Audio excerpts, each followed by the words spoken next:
Hi, I'm Dr. Thomas Armstrong, and in this video I'd like to show you how to explain mindfulness to children using the metaphor of potty training a puppy.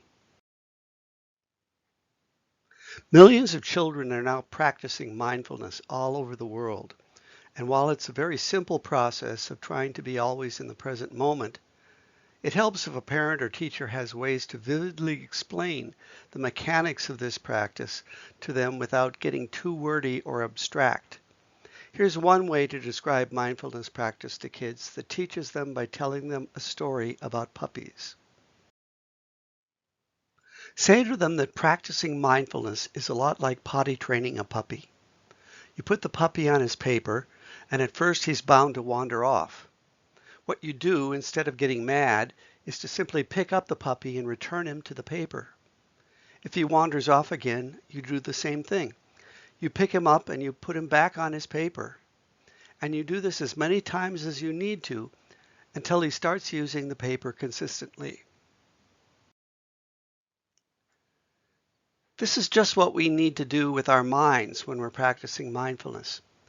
We begin by focusing on our breathing or walking or eating or stretching, depending upon the kind of mindfulness practice we're engaged in.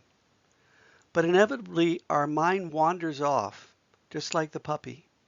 And so we have to return our mind to our breathing, just like returning the puppy to the paper. Then our mind wanders off again and we have to pick it up again, just like the puppy, and return it to the awareness of our breathing. Mindfulness practice then involves the process of continually picking up our distracted mind and returning it to our breathing, so that we're spending more and more of our time focused on our breathing. It's important for parents and teachers to know that while the focus on the breath is important, the picking up part is equally important, because we're remembering that we're being distracted, and that remembering part of the process helps develop our sense of awareness and attention. If you're interested in other ways of explaining mindfulness to children and want to know what the schools are currently doing to implement the practice in education, see my book, Mindfulness in the Classroom: Strategies for Promoting Concentration, Compassion, and Calm.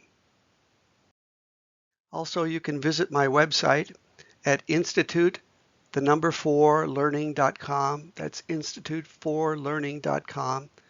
You can email me at thomas@instituteforlearning.com. And my Twitter handle is at dr_Armstrong. Thanks so much for listening, and I hope that all of your journeys with your children are mindful ones.